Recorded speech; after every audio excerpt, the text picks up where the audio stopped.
Kigambibwa nti abasirikale ba NFA baatulugunya abantu okulina okukwata abakazi era okukakkana ng'abawere 12 balufiiriddemu. Mu kusengula abantu mu kibira kino ebikolobero bingi byakolebwa okwali n'okubba emmere. Oluvannyuma abagobe baatwala omusango gwabwe eri ofiisi ya Ssaabaminisita okufuna obwenkanya. Bano bagamba nti baafiirwa abantu baabwe, abakazi baakwatibwa ssaako n'okubba emmere yaabwe. Bino byonna byaliwo mu mwaka gwa 2014. Wabula mu kwewozaako ekitongole kigamba nti bino byonna bya bulimba kubanga tewali kyatwalibwa mu kukola emirimu mu kifo kino. Mu bbaluwa ey'ennaku nga 6 Ogwokusatu 2015, ofiisi ya Ssaabaminisita esaba ekitongole kino okunnyonnyola okuttibwa kw'abantu bano bonna. Wabula bo abakungu mu NFA bagamba nti bino byonna byaweewusa.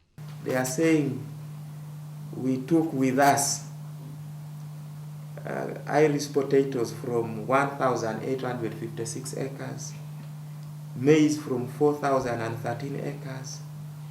We took goats to the tune of 1,721, 417 cows, pigs, rabbits, mattresses, bed sheets, and so on.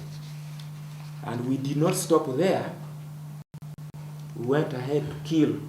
NFA era bategeeza nti abasenze baali bayingidde mu ttaka ly'ekibira ettundutundu ddene ddala nga kyali kya bulabe eri ekibira kino ekyamatiri mu Jjenjojo. Oluvannyuma lwa bino byonna abakungu mu NFA basuubizza nti ekibira kino kigenda kuddamu okutinta nga bwe gwali edda. Coming from very far, they are using the resource which was supposed to be used by us. So we decided to form an association to conserve this forest, because in other areas where there are parks, game parks, lakes, and other things, people around those resources, they conserve them and they benefit from them. So we also have that aim of conserving our resource and benefiting from the same resource. We want to have rights and responsibility on that forest. We get rights to access the resources in the forest, and we get rights to protect our own property, our own resource which is near us. Yeah. Sarah Kintu, omu ku balwanirizi b'obutonde, alabula nti ebikolwa nga bino. Sarah Kintu, omu ku balwanirizi b'obutonde, alabula nti ebikolwa nga bino okusenga ku bibira birina okukomezebwa okusobola okuziyiza enkyukakyuka y'obudde embi. Stephen Mwiri, WBS TV.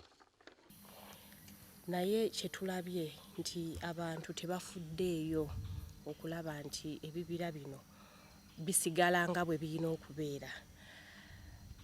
Abantu bangi tulabyemu bazze ne bateekamu amayumba, ne tulaba abalala basimba ebimera, ate tebasimba wantu watono naye basimba wanene nnyo, ne batema emiti.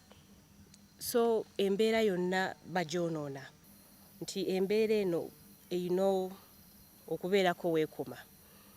Tulina okwenyigiramu ffenna. Nsanyuse nnyo nti tulina abannamawulire muzze okutwenyigiramu, ba development partners abasinga sinnabalaba bwe bajja okulaba nti tujjumbira omulamwa guno, kubanga emiti gino nga bwe mugirabye wano bagitemye wakati mu kibira, so si emabbali. Abantu beetaaga okusomesebwa.